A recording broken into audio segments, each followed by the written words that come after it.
Boys, we have the very first look at the Mamluk and overall Middle Eastern political map and all the other maps. This is a big one because it shows us a very distinctive religious map mode and cultural map mode that I think a lot of us are going to have a lot of fun with here. So I'm going to give you a bit of a historical background to everything whilst we go through this particular dev diary. This is presented by Pavia. He says, we're celebrating the most important victory over Germany and France since the 30 years war, and then he cuts it out and says a hard week of war. I have no clue what he's talking about. I actually thought of what kind of war Sweden or Spain could have won over the French and the Germans after the 30 years war that they could celebrate. I have no freaking clue what he's on about. You guys know what he's talking about? Because I really don't know. Is there like a special celebration in Spain from some big battle, maybe from the 80 years war?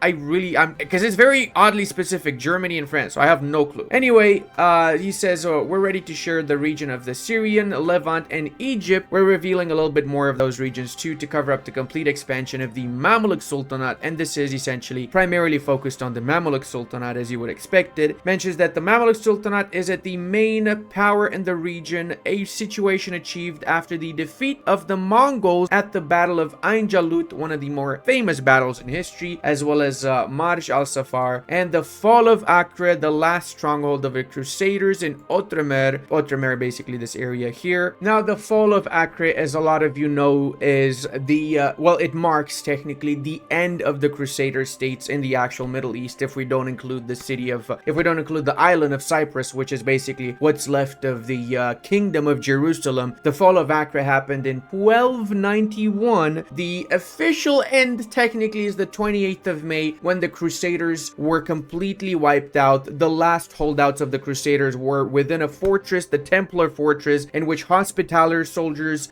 Templars themselves, and I think Teutonic Knights, I'm not sure about the Teutons, I think that some of them were Teutons as well, knights. They were last holdouts. They held out for a few extra days compared to the actual fall of the city of Acre in that Templar fortress, and then after the fortress collapsed on the 28th of May, well, it was taken by the Mamluks on the 28th of May by the Mamluks and actually some remnants of the Ayyubids, which is actually very funny because, as we all know, the Mamluks are the ones that overthrew the Ayyubids, and when the fall of Acre happened in 1291, they were both fighting actually on the same side against the Crusaders, unified against the common goal, I guess, and then obviously the Mamluks wiped out what was left of them, but that's besides for the point. The latter's legacy is still handled in the Kingdom of Cyprus, that is true, ruled by the fourth of Lusignan, which is exactly how you pronounce that, by the way. You have to emphasize the that's if you don't do that, you're basically racist, honestly. Apart from that, we can see the realms of Chandia, a subject governed by the Republic of Venice. That is correct. The island of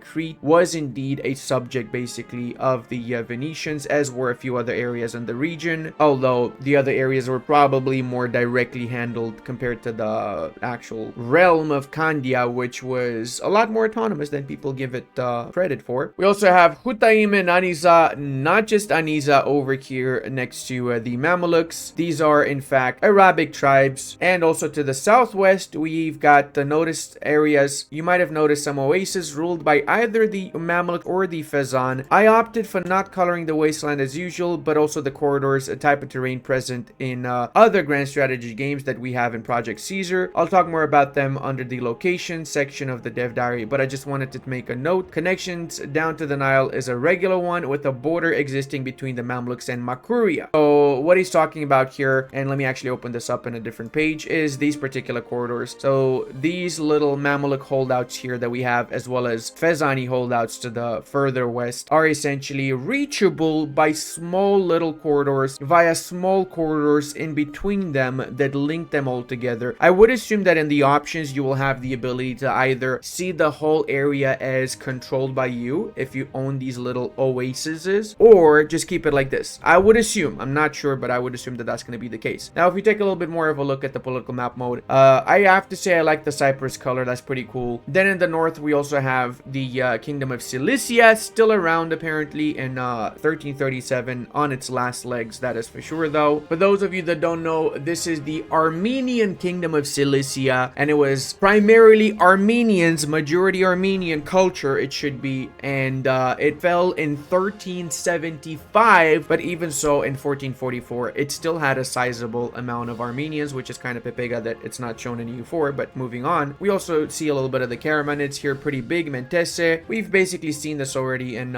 previous dev diaries, so nothing really changed here. We do have here an R2 something. Let me readjust this. There you go. We have the Ayyubids in the northern parts, and then right below that is something R2. I don't know what that is, but I think we've seen this in the Byzantine dev diary, didn't we? I'm not 100% sure. Whatever the case, I also like to see that Aniza owns some lands here, not just the ones above, and it's basically cut in half by Hatuim. So imagine playing as Aniza, you're basically playing as an HRE nation divided by another nation, but you're not in the HRE, so that should be interesting. Suffice to say, I do think the Mamluks should be extremely strong in 1337. They were definitely the regional power throughout the entirety of the Middle East at this point, significantly stronger than anybody in the Anatolian parts, way stronger than the Byzantines, goes without saying, stronger than anything you would have in the Iranian parts for that matter, and just should be significantly more powerful than it is depicted in 1444, because by 1444 everybody knows it was basically the end period of the Mamluks. They were not as strong as they used to be, and if we are to be super historical, this should technically be called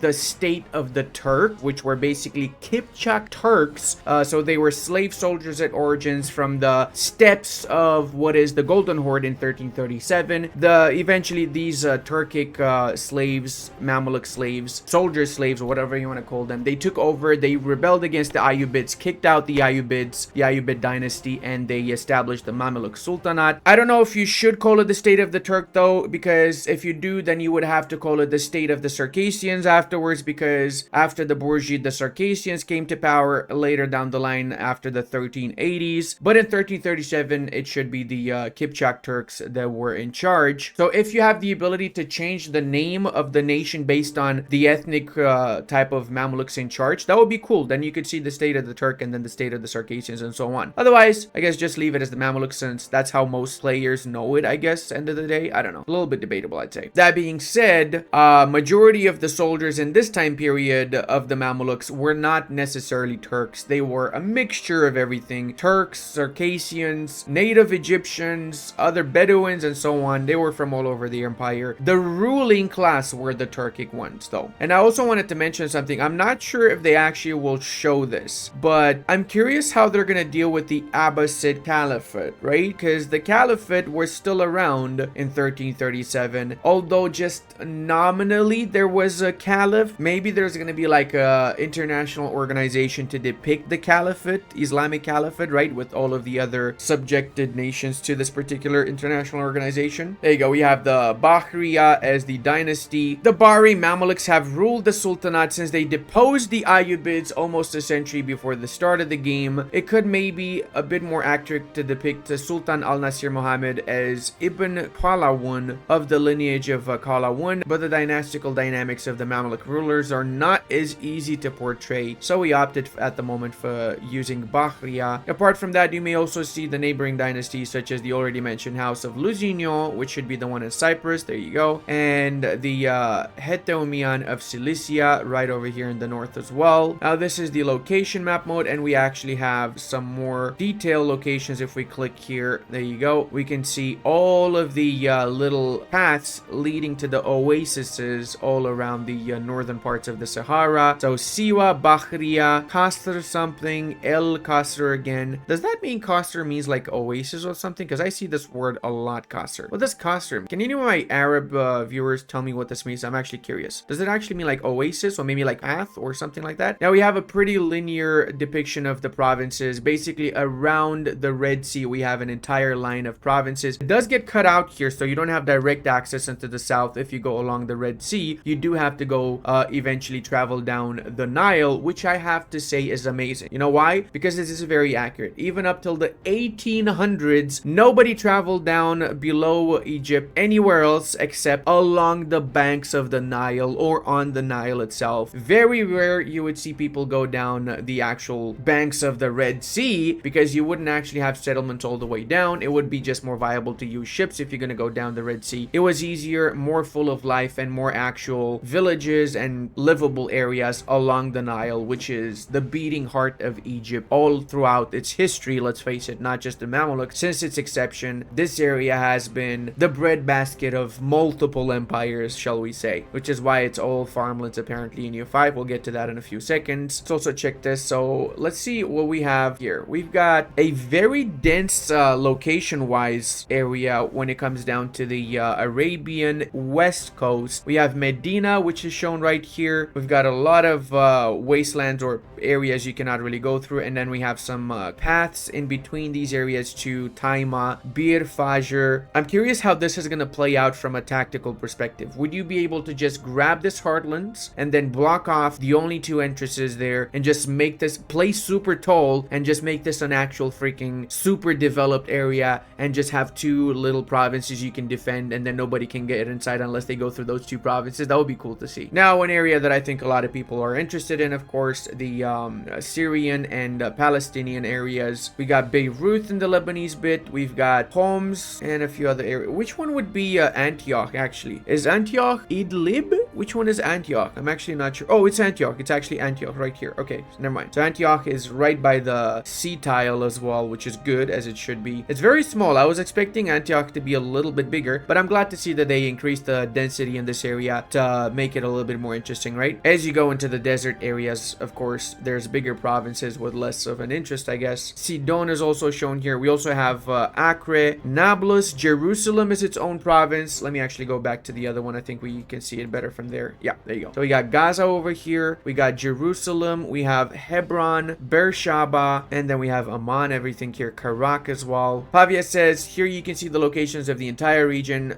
Also closer chunks behind the spoiler button. The more interesting feature to talk about is the corridors, something that some of you might remember from Imperator Rome, but also something new to the rest. The corridors are empty locations with no population, no resources. So that means these areas here that we have in between the oasis have no pops, nothing, but you can go with your soldiers through them at a higher attrition rate, most likely. It says allows connection between the locations at their sides for some mechanics that we've already mentioned, market access control, and some others that we haven't already mentioned, such as army movement. This is the way that we've chosen to portray the Saharan corridors that allows for a connection between the Maghreb and the Mashreq and West and Central Africa. There also are some regular locations over these corridors with population, resources, etc. that can be controlled by countries, which portray the desert oases that made for important outposts in the different Saharan routes. Not all the connections are throughout corridors though. Outside the image, the Nile River Valley allows regular locations all the way down to Nubia, the last locations held by the Mamluks being that of Aswan, plus the first held by Makuria. Not shown in the screenshot is Qasr Ibrim, as is the case in EU4 for that matter. We'll talk more about Nubia, Ethiopia in future Tinto Talk, so it's a confirmation that we're going to get the African and Asian bits eventually too, not just Europe, hopefully. Now these are the provinces themselves. Interesting to see how massive the Red Sea coast is. Holy snaps, that's like how many provinces? 1, 2, 3, 4. That's like 10 provinces right in the Red Sea coast. That's huge. Aswan is pretty big too. Western Oasis basically includes most of the oases except the ones from Fezzan, of course. Cairo is its own little province with fewer locations, but I would assume higher income locations. However, we have Lebanon as I'm assuming Lebanon, and we have Philistine, which would be Palestine. We got Latakia, Hims, Hadmor, Cyprus its own as well. Only one province in Cyprus, which has how many locations again? Cyprus has 1, 2, 3, 4, 5, 6, 7, 8 or 7. I'm not sure if it's different color or not. These are the areas as well. So we've got Sinai, Lower Egypt, Upper Egypt, Cyrenaica, Levant, Cilicia, which includes Cyprus too, and we got Hejaz too as well in the southern bits of, well, the northern parts of the Arabian Peninsula. Better yet, terrain wise, everything is arid, a little bit of cold arid as well in the mountainous areas, and some Mediterranean around the Levant and the Cyrenaean area. It is pretty much only farmlands in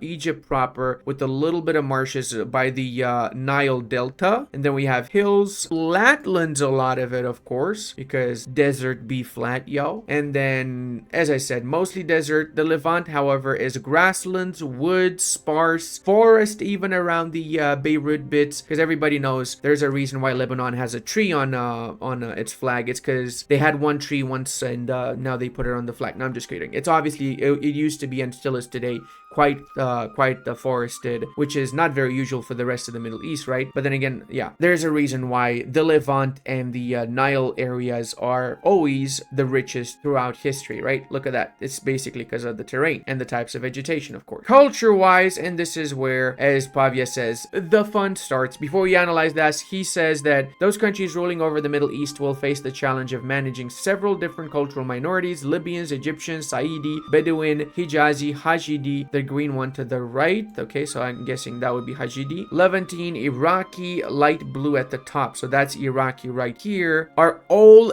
different regional cultures of Arabic-speaking people. So that is a confirmation that culture and language is not the same thing in EU5, by the way. Something interesting is that most of the Bedouin pops are tribesmen instead of peasants, portraying their traditional social organization. Coming to important minorities, Coptic people are quite important in Egypt, accounting for about 10% of the population of the Mamluk Sultanate. The other important minorities are Syriacs, as they also account for another 10% of the population and are a cultural majority in a few locations. Apart from those, there's Armenians, Kurds, Turkomans on the divide between Anatolia, Syria, and Jazeera, Alawite Shiites in Syria, Mizrahi Jews all over the region, Samaritans in Palestine, and Greeks in Crete, Cyprus, and some even in Alexandria, remnants of the old Byzantine Empire, which most of the administration was, of course, Greeks, because the Byzantines were basically Greeks. Also, the Saharan cultures of the Eastern Berber and the Tubu over the Saharan oases. So let's take a big dive into here, because that's a lot to dig into, honestly. So obviously the coastline here, we got Greeks all over. We got Greeks predominantly in the north. Levantine as majority. We do have Syriacs. Now, for those of you wondering, the Syriacs are basically the remnants of the Christian Syrians in the Levant. I would say I'm not sure what the actual percentage of Syriacs would still be. So this is roughly 700 years after the Muslim conquests, and there should still be some in the Levant at this time period. I don't know if 10% is accurate, if 20% is accurate. Probably within that range, though, to be fair. And I have to say, this is going to make for some extremely interesting playthroughs and a lot of diverse playthroughs, right? Because you have so many options. You can start as maybe some of the majority Bedouins and try to convert everybody to a tribal style Bedouin community. Who's to say, right? Also, we have a divide here between the Egyptians and the Saidi, and I'm glad to see that Saidis are represented. Saidis are roughly about 40 something million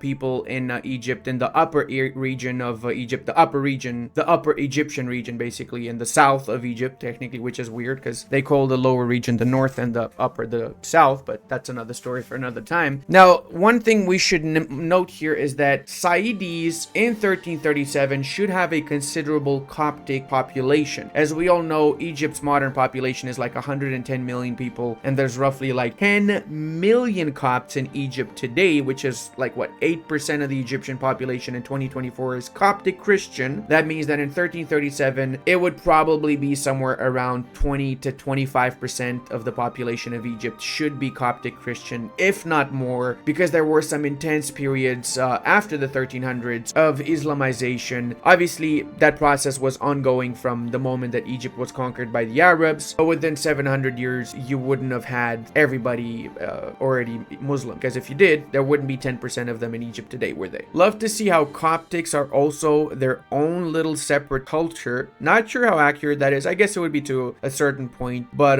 this is something that maybe some of my Egyptian viewers could tell me in the comment section. I'm curious if there's such a big divide between the Coptic Egyptians and the rest of the Egyptians. Eastern Berber apparently is a thing too, so I'm assuming Western Berber is going to be a thing as well that we're going to see. Now to the religious map mode, we see here a very mixture of Copts and Muslims in Egypt itself. Like I said, should be roughly 20 to 30% maximum. I would not go over 30% for the Coptic population of Egypt. So I'm assuming this is not like 40%, 60%. I'm assuming this is like 80% with 20% in all of these regions, which would be accurate actually. Then into the north, we've got a buttload of different religions. I mean, we got Shiites, we've got Orthodox in certain areas, like this little bit here has a majority Orthodox. We've got Druze, we've got Copts all over the place as well. We've got Nestorian Christians, Catholics a little bit. I'm not sure if they would still be that many Catholics in this area. This means more than 50% Catholic, if I'm not mistaken, right? There were obviously quite a few Catholics from the old Kingdom of Jerusalem, but by 1337, majority of them would have been kicked out. Of course, the Lebanese area did have quite a sizable amount of Catholics. As we all know, there's still Catholics in Lebanon today, quite a lot of them, and also the Maronites, or whatever they're called, actual Lebanese or Christians. I'm not 100% sure what this is. Is this some form of Judaism that we have here? It could be, right? I would assume this is some type of Judaism. And then in the north, of course, based on whether they're Greeks or they're Turks, they've got Christian or Sunni Islam. This is basically the cluster schnitzel of the Middle East right now. It is going to be very fun, and I'm actually curious to read the comments on the forums and to see how many people got triggered. I know how it feels because I got triggered with the Valetian Death Diary, so I definitely feel there's going to be a little bit of quarrel, let's say, over this area. Pavia says we got Sunnis, Miaphysites, Orthodox, Shias, Catholics, Druzes, Jews, Nestorian Christians, Samaritans, and Yazidis. Relating these religions to the previous cultures, we can tell you most of the Arabic-speaking cultures are Sunni Muslims and Shia Muslims. In Syria and Lebanon, most of the Coptics are Miaphysites, adhering to the Patriarchate of Alexandria, although some of there still follow the Orthodoxy of Constantinople. The Syriacs are also religiously divided, with some following Nestorians and some Miaphysites, some Orthodox, and even some Catholics in Lebanon. And then we have some cultural religious minorities such as the Alawite Shiites, the Druzes, which are a Levantine culture, Mizrahi Jews, Samaritans, Yazidis, which are a Kurd culture. Now we also have the raw materials. Before we do that, quickly want to mention the markets, which we have Damascus, Mecca, Cairo. Oh wait, no, that's Alexandria actually, I would assume. And then Constantinople in the north. The population is 7.7 million people in the Mamluk Sultanate, which is huge. By contrast, look at that. Aniza has 40,000. That is literally nothing. Taking a better look at this, holy schnappedon. Look at Cilicia and Armenia. We got 50,000, 54, 3, 36,000. Pretty diverse numbers, I'd say. Next week, we got Scandinavia. And let's also check the raw materials. So let's see. We got a lot of fruit, olives, wheat, sand. We got a mixture of everything. A lot of stone, surprisingly. Stone, iron, tin. Okay, so Mamluks has everything. They've got one of the most diverse type of raw materials I've seen so far. Copper, iron again, horses, rice, fish, clay, cotton, dates. Finally, EU4 players can go on a date, guys. You just play as the Mamluks. That's how you do it. More dates. Oh my god, there's so many dates around here. I'm not sure you guys can handle this. Where's the silk, though? I want to see if there's any silk. There's some alum here. There's no silk in the south. So there's going to be silk in the north. Okay, so we got silk. Another silk in Antioch. One more in Cilicia and Armenia. Silk in Cyprus as well, apparently. And wine in the north as well. No wine in the predominantly Arab area. We do have wine where there's Catholics, though. Look at that. Catholic predominant Lebanon. We got wine. Figures. Am I right? Pretty diverse. I like to see that. I really like to see that. I don't see any saltpeter, and I don't see any gold around. Oh no, I'm sorry. We do have gold here. My bad. I pretty much think they've got everything, man. If they start with the gold province as well, depending on how strong gold is going to be in EU5, that's going to make the Mamluks probably the second strongest nation in the game. Well, third after Yuan and the Golden Herd, I would assume. Technically no, because the French would be stronger than them in 1337. Let's say the second strongest in the Middle East if we include the Golden Horde in the Middle East. Hope you guys enjoyed this. Love you all, and I'll see you in the next one.